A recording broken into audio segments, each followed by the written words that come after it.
औने पौने दाम में करोड़ों रुपए की संपत्ति एक प्रकार से छीन ली गई और प्रशासन चुपचाप बैठा, चुपचाप बैठा। और अब क्या हुआ वो भी बताया। और बहुत बोले हो धैर्य रखना सुनने का, आज जरा धैर्य रखकर सुनना। और मेरा निवेदन है, जितने बैठे कम ही बैठे हैं, चले न जाए। आपको नहीं कह रहा हूं दादा, बैठ जाइए। आप कहां कश्मीरी हो?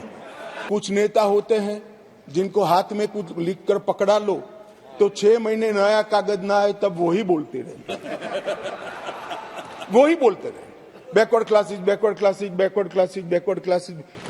मान्यवर, उनकी पीड़ा का हम कल्पना नहीं कर सकते। जो करोड़ों रुपए का प्रॉपर्टी वहां छोड़कर जान बचाने के लिए कहीं बेंगलुरु, कहीं अहमदाबाद, कहीं दिल्ली, कहीं जम्मू में जाकर कैंप में रहे हैं, अपने स्तर से बहुत नीचे जीवन जी रहे हैं, इनकी पीड़ा की कल्पना हम नहीं कर सकते बाकी के देश के हिस्से में रहकर। मगर जब वहां से भागे वो करोड़ों रुपए की संपत्ति किसी ने कब्जा ली। कब्जा लेने के बाद कहा कि अब तुझे कुछ नहीं मिलेगा, मैं जो देता हूं वो ले लो। औने पौने दाम में करोड़ों रुपए की संपत्ति एक प्रकार से छीन ली गई और प्रशासन चुपचाप बैठा, चुपचाप बैठा, कोई कदम नहीं उठाए।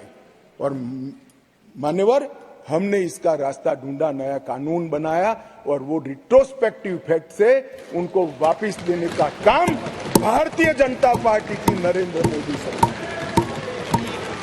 ये पूछते हैं क्या हुआ, क्या हुआ था वो भी बताया और अब क्या हुआ वो भी बताया।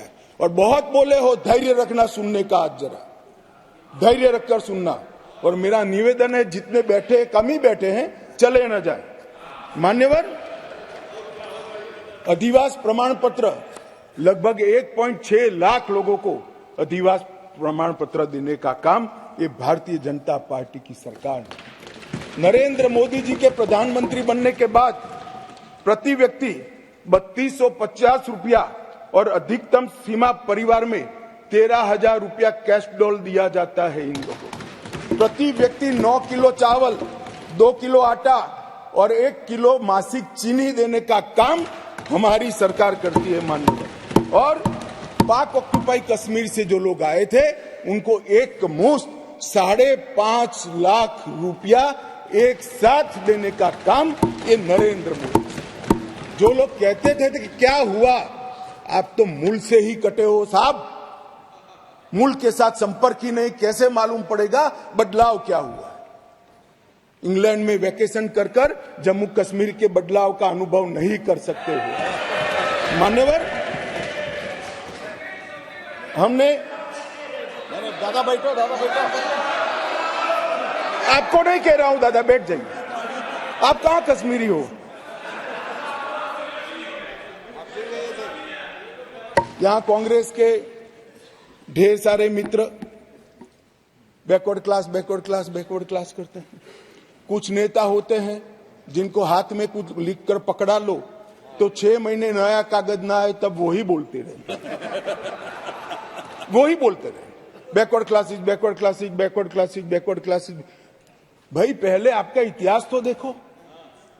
मान्यवर, मैं ऐतिहासिक सत्य के साथ इस सदन के अंदर स्टेटमेंट करने में झिझक नहीं रहा हूं कि बैकवर्ड क्लास का सबसे बड़ा विरोध और बैकवर्ड क्लास को रोकने का काम कोई एक पार्टी ने किया है तो कांग्रेस पार्टी ने किया है। मान्यवर, आज मैं पूछना चाहता हूं सदन की, पवित्र सदन के अंदर खड़े रहकर, पिछड़ा वर्ग आयोग को 70 साल से संवैधानिक मान्यता नहीं दी जाती थी। क्यों नहीं दी जाती थी?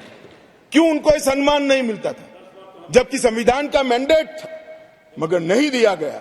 नरेंद्र मोदी जी ने इसको संवैधानिक मान्यता देने का। मैं आज पूछना चाहता हूं इस सदन के अंदर जो आम सभाओं में backward class, backward class, backward class कर घूमते हैं, मैं फिर से कहता हूं, उनको मालूम नहीं है इनकी पार्टी ने क्या किया है। किसने काका साहेब कालेकर कमीशन का रिपोर्ट रोक कर रखा, वो जवाब होना चाहिए। देश की जनता को मालूम पड़ना चाहिए। मंडल कमीशन के रिपोर्ट तक जब तक वो सत्ता के बाहर नहीं गए तब तक लागू नहीं हुआ। और बाद में लागू हुआ भी तो विपक्ष के नेता ए नाते स्वर्गीय राजीव गांधी ने इसका विरोध किया, मान्यवर, विरोध किया। और आज वो बैकवर्ड क्लास की बात कर रहे हैं मान्यवर, वो लोग बैकवर्ड क्लास की बात कर रहे हैं। कभी भी सेंट्रल एडमिशन स्कीम के अंदर बैकवर्ड क्लास को रिजर्वेशन देने का काम कांग्रेस पार्टी ने कभी भी नहीं किया। केवल और केवल नरेंद्र मोदी जी के नेतृत्व में भारतीय जनता पार्टी ने किया। सैनिक स्कूलों में भी दिया जाता है, नीट के अंदर भी दिया जाता है और सेंट्रल स्कूल्स के अंदर भी पिछड़ा वर्ग के बच्चों को सम्मान के साथ पढ़ने की व्यवस्था ये भारतीय जनता पार्टी की सरकार ने